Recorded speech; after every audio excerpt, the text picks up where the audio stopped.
সম্মানিত দর্শক, আসসালামু আলাইকুম। কৃষি কথা ইউটিউব চ্যানেলে আপনাকে স্বাগতম। এই মুহূর্তে আমি আসছি ময়মনসিংহ জেলা তারাকান্দা উপজেলা বড়ইবাড়ি গ্রামে। এখানে এক ভাই হাঁস পালন করে থাকে। তিনি এই হাঁসের বাচ্চাগুলো কোথা থেকে সংগ্রহ করছেন এবং এই হাঁস পালন করার অভিজ্ঞতা কতটুকু এবং হাঁস পালন করে তিনি কতটুকু লাভবান হতে পারবেন, এই কথাগুলো শুনবো সেই খামারি মালিকের কাছ থেকে। চলুন আর কথা না বাড়িয়ে শুরু করি আজকের প্রতিবেদন।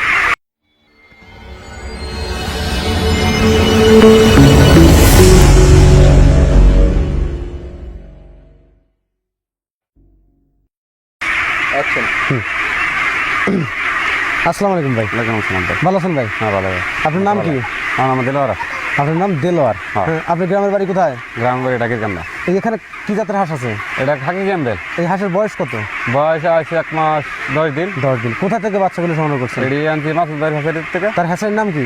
বিসমিল্লাহ হাসারি। ইসমাইলি হাঁসারি হাঁস। হ্যাঁ এই হাঁসারি যে আপনি খাকি ক্যামেল বাচ্চাগুলো দিছেন, হ্যাঁ। এখানে কি অরিজিনাল সে খাকি ক্যামেল বাচ্চা খাকি দিছেন? Campbell original. হাঁসের লিগেলি বয়স কত এখন? এই খেলের বয়স হয়েছে 1 মাস 10 দিন। 1 মাস 10 দিন। অনেক বড় বড় দেখা যাচ্ছে আর কি। হাঁসের আপনি কি খাওয়ান? হয় দিছে এই ধান। যাক, প্রথম যখন একদিনে হাঁসের বাচ্চাগুলো সংগ্রহ করে আনছেন, হ্যাঁ এই বাচ্চাগুলো 1 দিন থেকে 7 দিন পর্যন্ত কি খাবার দিচ্ছেন আপনি? এই আমরা পোলট্রি পোলট্রি কি পোলট্রি খাবার দিচ্ছেন? এই সিপি ফিট খাওয়াইছেন আর কি। ফিট। তারপর থেকে কি খাওয়াইছেন? তারপর থেকে এই ধান। এই 1 সপ্তাহ পর্যন্ত আপনি ফিট খাওয়াইছেন, তারপরে কি আবার ফিট খাওয়াইছেন? না ফিট করি না। ফিট কতদিন খাওয়াইছেন আপনি?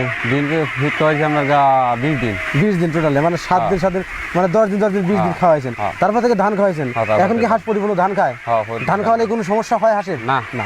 হাঁস ধানটা কিভাবে দিয়ে থাকেন আপনারা? ধানটা আমরা ভিজাইয়া আমরা যেহেতু লোলাইলে বা দেবেন ধানটা খাইলে চাল বানা মুখে।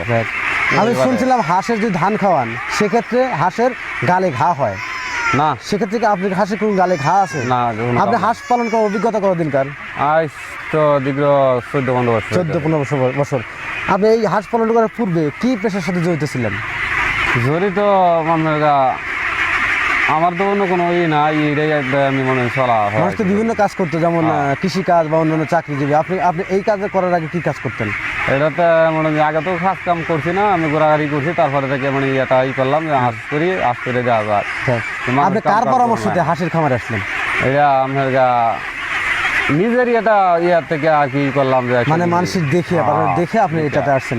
আপনি কি মনে করেন হাঁস পালন করে লাভবান হওয়া যায়? লাভবান হওয়া যায়, আর যদি না মরে তো লাভবান হওয়া যায়। হাঁসের কি কি রোগ হয়ে থাকে? কি কি ভ্যাকসিন করে থাকেন? ভ্যাকসিন আপনার এই ডাক প্লেট করা লাগে, পাল কলার করা লাগে। ডাক পেলে ভ্যাকসিনটা আপনার কিন্তু হাঁসের করা আছে? হ্যাঁ না করা নাই কেন, করতে হইব। করতে পারে। যাই হোক, আপনার হাঁসের কি উদ্দেশ্যে, ডিমের জন্য করেন না মাংসের জন্য করেন? না এটা আপনার ডিমের জন্য। ডিমের জন্য করছেন আর কি। হ্যাঁ ডিমের জন্য করছে। এই হাঁসটা কয় মাসে ডিম দেবে?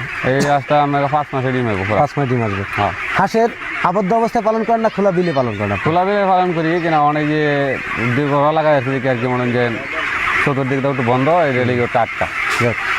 এদিকে টাকা, হ্যাঁ ওদিক না, এদিকে টাকা করেন।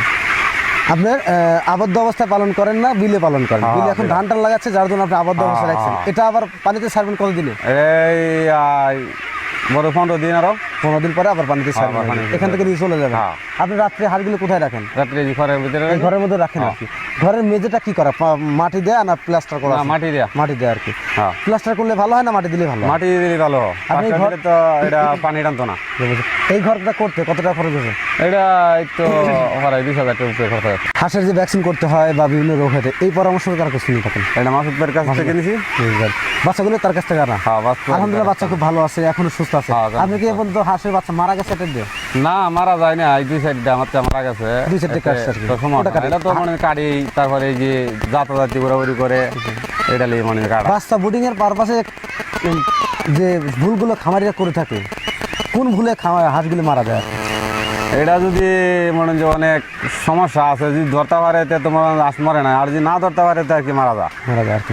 নতুন খামারিরা তারা যদি তাদের কাছে যে হাঁস মারা যায় কিভাবে মারা যেতে পারে বা তাদের কোন ভুলে মারা যায় আর কি? মনে যে এটা খাদ্যর সমস্যা হইলে মারা যায়, যদি আবার এমনি উপসা টাসা কোনো খাওয়াতে প্রয়োজন খাওয়া, তারপরে হাঁস মারা যায়। মানে অতিরিক্ত নষ্ট খাবার বা এটা করলে নষ্ট পানিতে এটা দিলে সেক্ষেত্রে মারা যায় আর কি।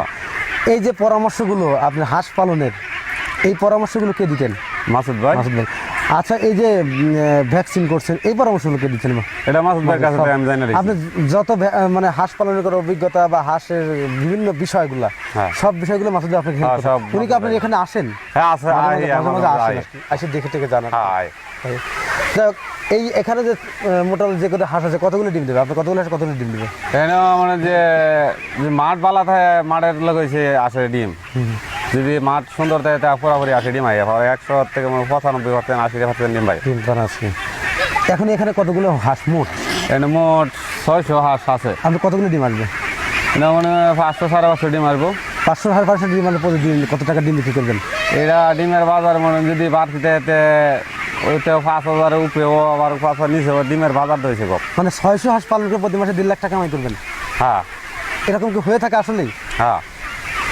আপনি যে 600 হাঁস পালন 1.5 লাখ টাকা কামাই করেন, আপনি এই যে একটা কষ্ট পরিশ্রম এই হাঁসগুলো দেখার জন্য শুধু আপনি একাই দেখেন না আরও লোকজন আছে? না আমি একা দেখি। আপনি একাই সম্ভব 500 600? এছাড়া কি আপনি বড় হাঁস আছে? বড় হাঁস নাই। বড় হাঁস নেই আর কি। না। বড় হাঁস বিক্রি করছেন কেন? বিক্রি করে দিছি ওটি বয়স হয়েছে। সর্বপ্রথম যখন হাঁসগুলো আনছিলেন কতগুলো হাঁস আনছিলেন আপনি? ওবেলা 1000 হাঁস আনছি। এখন এত কম কেন? তখন কম, এটা চতুর্দিকে মাঠুর বন্ধ হয়ে যেতেছে, এই দিক দিয়ে আর কি লেগে একটু কম। বুঝতে পারছি। প্রিয় দর্শক, আমাদের যে নতুন আমাদের যে খামারি ভাই তিনি যে কথাগুলো বললেন অনেক গুরুত্বপূর্ণ কথা বললেন। কিছু কিছু খামারের ভুলের জন্য হাঁসগুলো মারা যায়। পাশাপাশি যে হ্যাচারি থেকে হাঁসের বাচ্চা সংগ্রহ করছেন তাদের সাথে কথা বলে উনি হাঁসের খামারটি পরিচালনা করে থাকেন। হাঁসের যে খাবারগুলো দিয়ে থাকে সে কথাটা অবশ্যই শুনলেন। হাঁসের যে বাচ্চাগুলো সেখান থেকে কোথা থেকে সংগ্রহ করছেন সে কথাগুলো আপনারা শুনলেন। তো যাদের বাচ্চা প্রয়োজন তারা মাসুদ ভাইয়ের সাথে সরাসরি যোগাযোগ করেন এবং সেখান থেকে বাচ্চা ক্রয় করেন। তিনি মাসুদ ভাইয়ের কাছ থেকে বাচ্চা সংগ্রহ করার পরে আজ কিন্তু অনেক স্বাবলম্বী, দীর্ঘ 14-15 বছর অভিজ্ঞতা হাঁস পালনের। তো হাঁসের বাচ্চা ক্রয় করুন, খামার করুন, তাহলে আপনি স্বাবলম্বী হতে পারেন। খামার করুন, দেশ গড়ুন, এই প্রত্যাশা নিয়ে আজকের প্রতিবেদন এখানেই সমাপ্ত করি। ভালো থাকেন, সুস্থ থাকেন, আল্লাহ হাফেজ।